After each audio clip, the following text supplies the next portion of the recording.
Shooting it raw? Yes. Shooting it raw.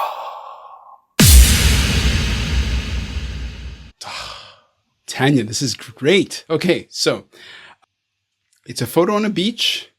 It looks like a Hong Kong beach with all the boulders and the garbage, lots of garbage. There's like the plastic. So wait, first of all, hold on. You're walking across the top half in this very sumptuous, beautiful red, not crimson, but tomato red, I guess. Really nice red dress. Around your shoulder is this massive rope attached to these buoys and baskets.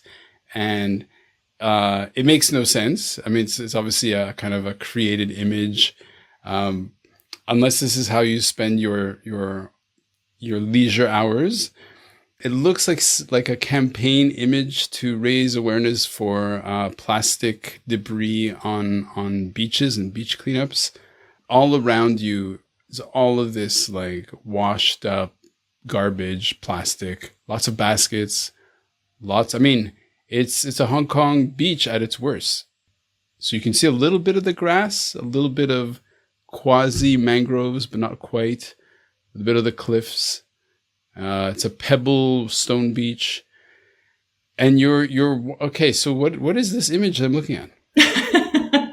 What you just described. So you're absolutely right. It was for a campaign.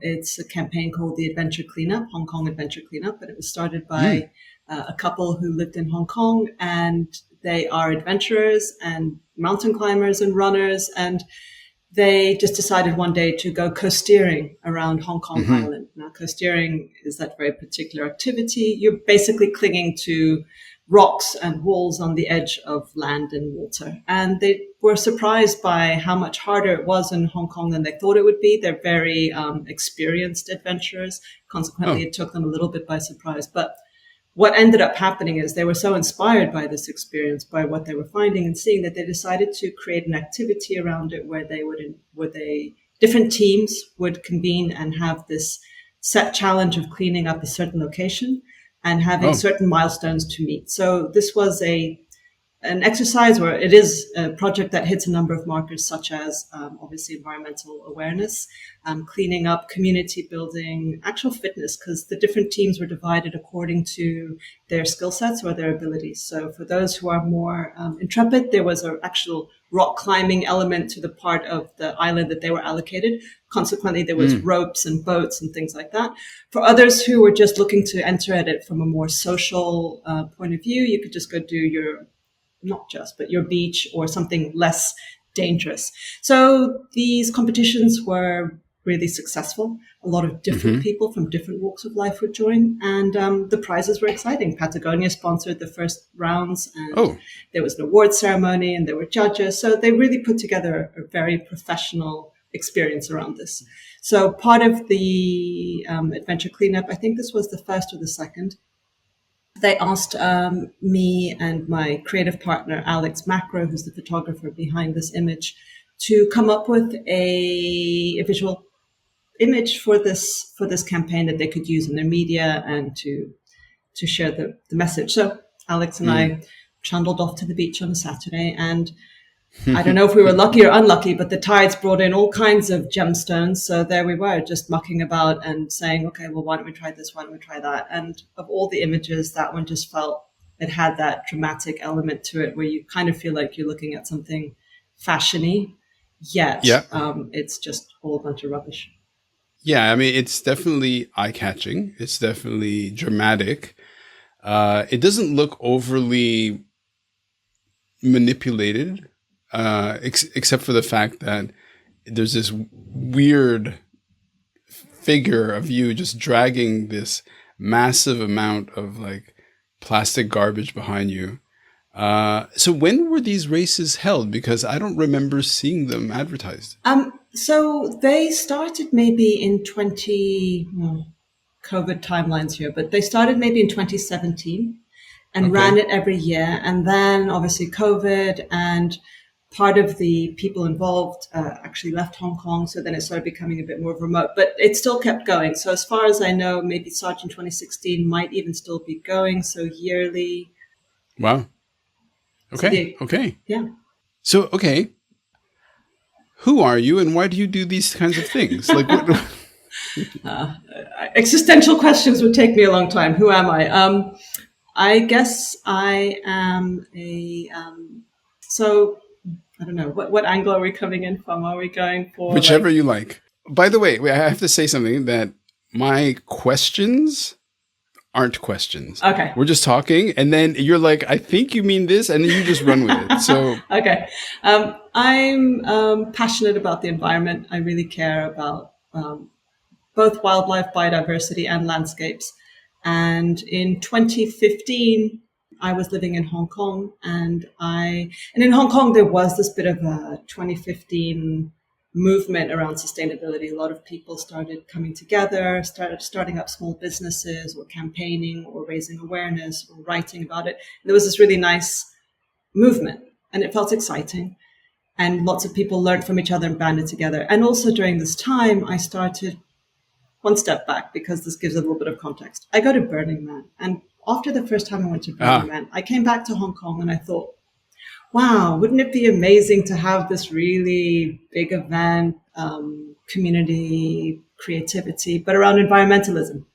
Mm-hmm. And of course, everybody looked at me and said, yeah, this is Hong Kong. What are you smoking? Good luck with that. And I was like, no. I was obviously very high on the post Burning Man experience. I'm like, no, not literally high.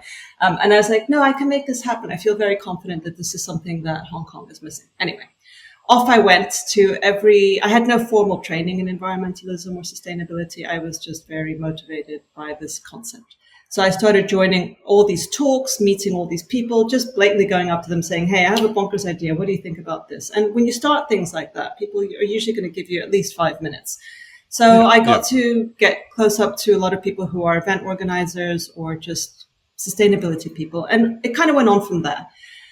But I also started experiencing at the same time I started feeling really on edge and very irritable and very tense and very nervous and just this kind of sadness because I was now so focused on sustainability and everything around me and plastic and waste and food. And so I was just constantly switched on and just absorbing everything around me. And that's not always a pretty picture when you're looking at sustainability, particularly in very dense cities. So I started responding very poorly to things such as all these plastic bags, all this packaging.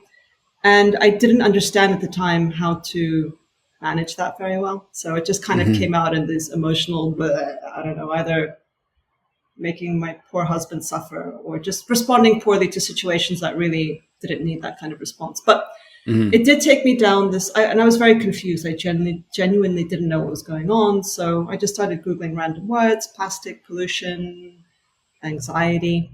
Took me to this whole new world of eco-anxiety. And I was like, wow, hang on, this is actually a thing. And it is a thing. Yep. And that propelled me into a space where I entered the sustainability conversation from that kind of more emotional, psychological aspect, as opposed to saying I'm a fashion designer or I work for a multinational or I'm head of sustainability here.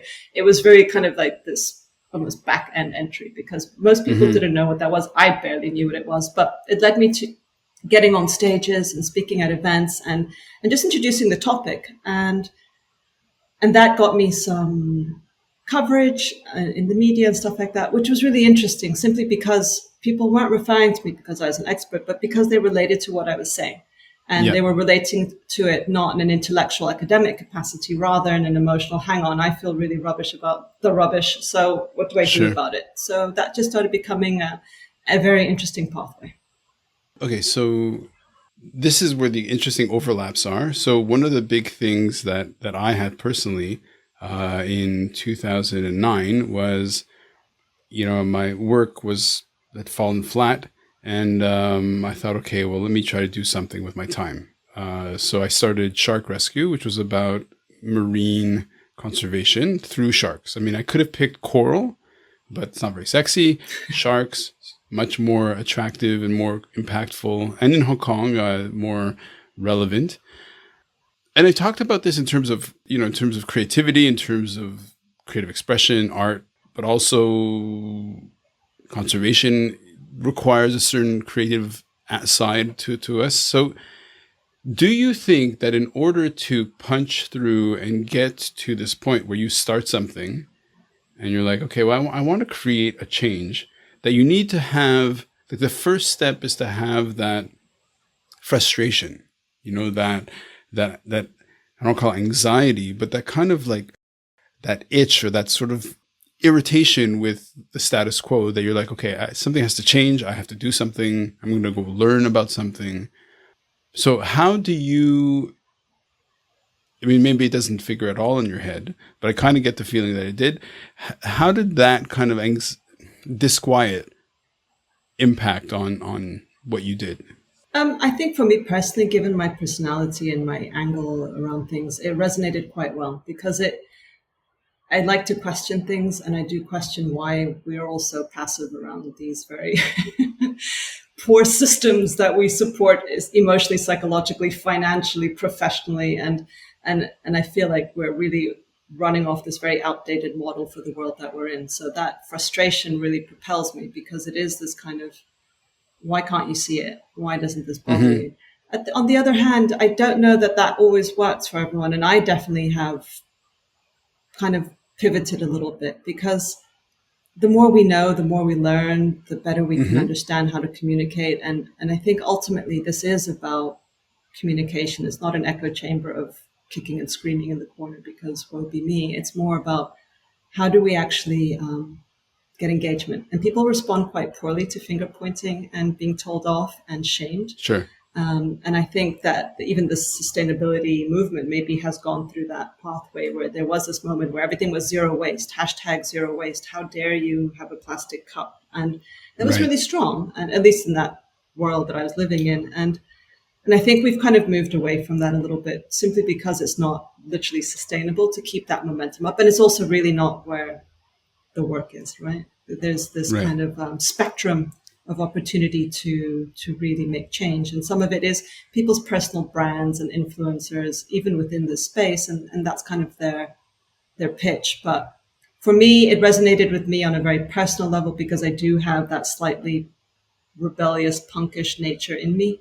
So I kind of like to take that in a maybe a bit more mindful direction rather than just the usual, protest. Yeah. So I think as we evolve, as the dynamics evolve, as the information becomes more available, and as we develop as people, there's no, I think you work with who you are. And I do believe that we are fundamentally, I think we forget who we are, or we are told to not focus on who we essentially are. The things that really resonated with you when you were a child, for example, from the years 0 to 7, apparently there's a belief that those were the years where we're really formative and receptive to downloading programming and messages from people around us. And then after that, we're kind of somehow riffing off that, either overdoing it or underdoing or just accounting for it.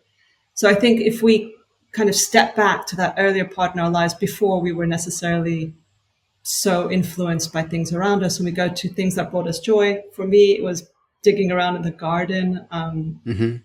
I spent a lot of time by myself. I have an older sister, but she's 4 years older and didn't even acknowledge my existence until we were teenagers. So I think that when I look back at my childhood, it was very happy, but it was very particular. And those things that I would gravitate towards, I think I'm doing today as well. Like these photographs, Alex and I just go and muck around somewhere and just start shooting, and we build things out of things and we make things. And nice. But that kind of still, that is who I was as a child. So I guess my point is that who we really are, our authentic selves, is actually a really nice diving board into whatever we're doing today, whatever industry, wherever we are. I think if we can merge those two worlds, it really makes us have a much better experience in this world, I think.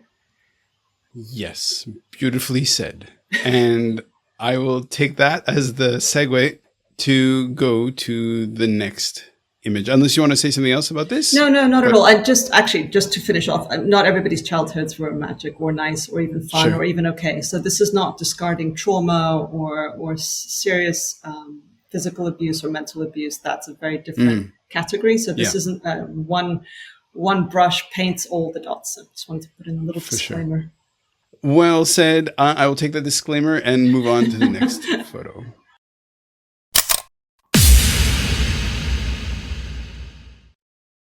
So is life really a gift? Really?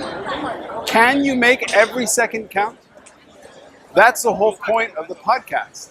So if you like what you've seen and you're inspired, because that really is my mission, then please give it a like, subscribe, and share. Shooting it raw? Yes. Shooting.